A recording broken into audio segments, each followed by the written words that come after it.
Drinking water and restrooms are readily available to most school children in America. That is not the case across the developing world. Special correspondent Fred DeSam Lazaro reports on schools coming together around water. Part of this story was shot in Uganda just before the pandemic. It's part of his series, Agents for Change. Rwanda. Across the developing world, many schools lack not only books or desks, but something even more basic: water to drink for sanitation. I grew up in a village in Uganda. Houses didn't have water, kitchens didn't have water, schools never had water. So without water, there's a lot less education going on fundamentally. That's what I'm saying.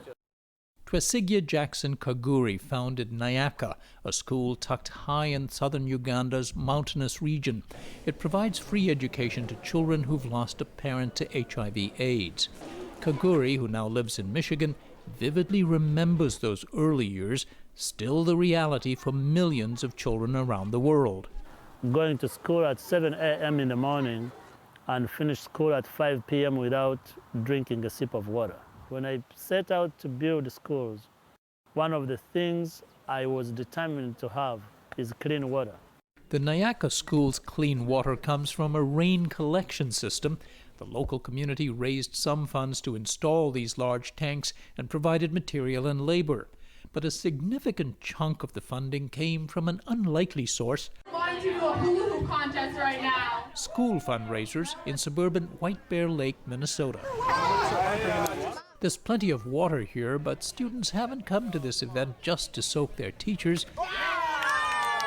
It's an exercise in building empathy for children elsewhere who work literally, laboriously to fetch water for their daily use. The Minnesota students get a tiny idea of what that's like, carrying 2-liter bottles for a mile along the lakeshore, or carrying buckets of lake water a few hundred feet for a chance to dunk teacher Ben Butters, who helped connect his students to the Ugandan school. Butters teaches physical education at Mataska International School, part of the local district. We just work together all year long, coming up with ideas on how we can conserve water at our school and in our town and at homes, and how we could teach that to the younger kids.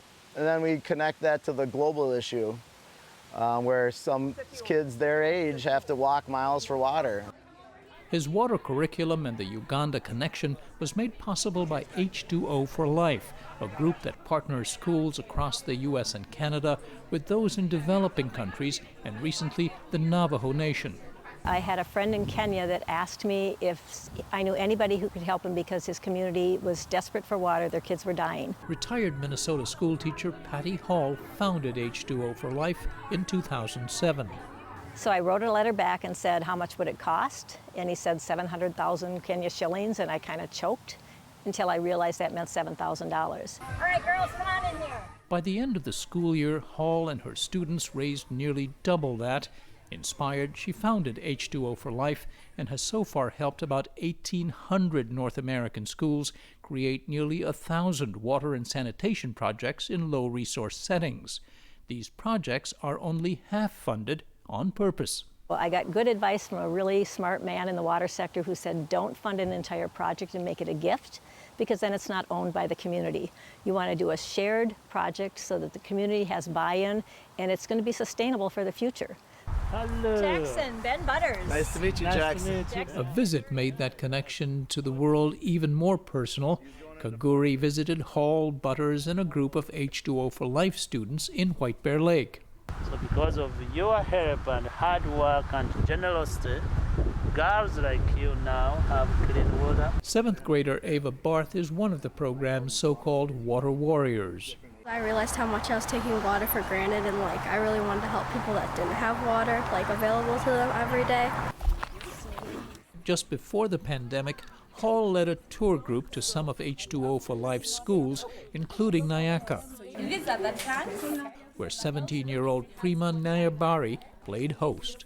Before we had water in our school, we suffered so much. We could fetch water from very far, carrying jerry cans from very far places. So now you're able to use the time to do something else. What are you using the time to do? We are using the time to revise our books, do our personal administration like washing, bathing, preparing books for the next day. If we build a culture of kids, a generation of students that take actions and see others as equals and treat people kindly and give them the same dignity that everyone deserves, that's my hope for the whole world right there. For its part, H2O for Life hopes to see a sharp increase in school partnerships in the next year. Even with the pandemic disruptions, the group says it raised some $210,000 in the most recent school year, enough to fund 75 water and sanitation projects in places where it will make a big difference. For the PBS NewsHour, I'm Fred DeSam-Lazaro. Fred's reporting is a partnership with the Undertold Stories Project at the University of St. Thomas in Minnesota.